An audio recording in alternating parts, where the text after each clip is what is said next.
Bismillahirrahmanirrahim. La haula wala quwwata illa billahil aliyil azim.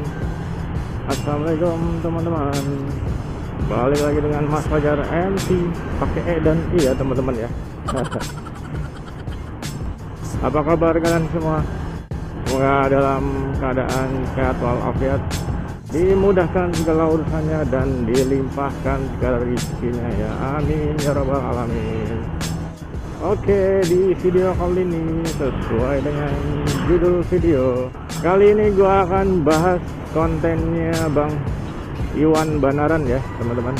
Yang konten yang ini nih, yang dia interview sama Vega, siapa namanya ya, yang pembalap Asian Talent Cup ya, Vega Aditya atau siapa, aduh kok jadi ngeblank. Tadinya ingat, sekarang pas di record malah ngeblank. Jadi dia di tahun ini, di tahun 2023 jadi juara Idemitsu Asia Talent Cup ya teman-teman, dengan mengalahkan pesaing-pesaingnya dari seluruh dunia ya. Ega ini jadi yang pertama memuncaki klasemen karena poinnya tertinggi ya teman-teman dari peserta lain atau negara lain.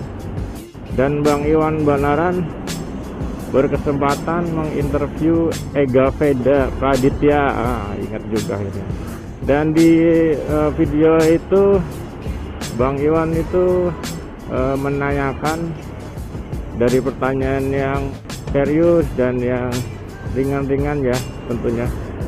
Jadi Bang Iwan menanyakan sirkuit favorit Ega di mana, terus kemudian apakah ada kesempatan Ega masuk ke MotoGP dan lain sebagainya ya teman-teman. Jadi gua pengen bahas pertanyaan Bang Iwan ke Ega yang pertama dulu ya teman-teman. Yang Bang Iwan menanyakan sirkuit mana yang menjadi favorit selama event kemarin, dan Ega menjawab ada 3 ya teman-teman ya.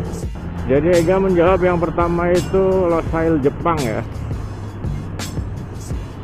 Ega memfavoritkan sirkuit di Jepang itu Motegi atau Losail ya?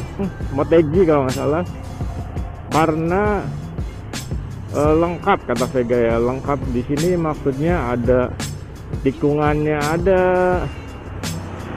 naik turunnya ada. Jadi di sirkuit itu ada apa namanya, jalanan yang menanjak dan menurun teman-teman katanya teman-teman. Terus tikungannya lengkap. Jadi Ega memfavoritkan yang pertama itu sirkuit Motegi di Jepang. Dan yang kedua yang difavoritkan Ega, dia jawab kalau yang kedua itu dia memfavoritkan sirkuit tentunya di Indonesia ya, sirkuit Mandalika. Karena menurut Ega, karena sirkuitnya di Indonesia jadi kebanggaan tersendiri, dan udah sering juga ya latihan di sana. Jadi dia memfavoritkan sirkuit Mandalika yang kedua ya teman-teman. Dan kemudian sirkuit favoritnya Ega yang ketiga itu sirkuit ini teman-teman. Soalnya saya lupa ini, gua nonton konten Bang Iwan itu kemarin, jadi agak lupa favorit yang ketiganya itu apa ya. Gua ingetnya yang kedua itu aja tadi ya. Pokoknya nanti yang ketiga akan gue tampilin di video teman-teman. Nah itu dia sirkuit favorit Ega yang ketiga. Terus yang pertanyaan selanjutnya Bang Iwan juga menanyakan ke Ega itu, adakah kesempatan Ega masuk ke MotoGP. Dan menurut Ega sendiri kesempatan itu ada, karena Ega juga masih muda ya teman-teman. Dan yang terpenting adalah giat berlatih dan menyiapkan mental dan fisik ya teman-teman. Karena di MotoGP itu nggak seperti di perlombaan Asia ya. Asia Talent Cup itu kan cuman negara-negara Asia teman-teman ya. Kalau MotoGP itu di seluruh dunia, jadi challenge-nya berbeda dan pastinya persaingannya pun berbeda ya teman-teman. Makanya kesempatan ke MotoGP itu ada, cuman harus mempersiapkan dulu teman-teman. Jadi sebelum masuk ke MotoGP itu ada proses-prosesnya gitu ya teman-teman ya. Dan Ega juga harus mempersiapkan fisik dan mentalnya juga ya teman-teman, karena levelnya sudah berbeda di ajang daripada ajang sebelumnya ya teman-teman ya. Ya kita sebagai masyarakat Indonesia cuman bisa berdoa semoga Ega Vedap bisa masuk ke MotoGP dan membawa harum nama bangsa ya teman-teman ya. Karena Ega Veda juga merintis jadi pembalap juga dari kecil. Dari dulu yang saya ingat pernah diwawancarai juga di Hitam Putih ya, pas umur 5 tahun atau 6 tahun, sampai sekarang udah umur belasan tahun.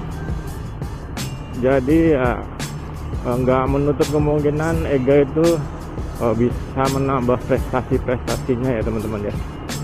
Ya kita doain aja buat Ega Veda Praditya supaya bisa sukses di karir balapnya dan tidak ada halangan apapun sampai akhirnya dia bisa tembus ke MotoGP ya teman-teman.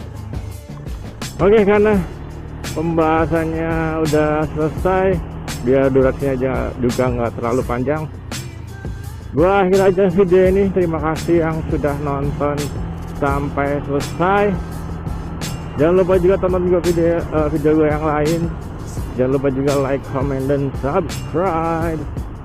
Gua Mas Fajar pamit. Sampai bertemu di motovlog selanjutnya. Sampai bertemu di pembahasan lainnya. Wassalamualaikum warahmatullahi wabarakatuh. Salam sukses motovlog. Amin. Semoga bisa punya ZX 600.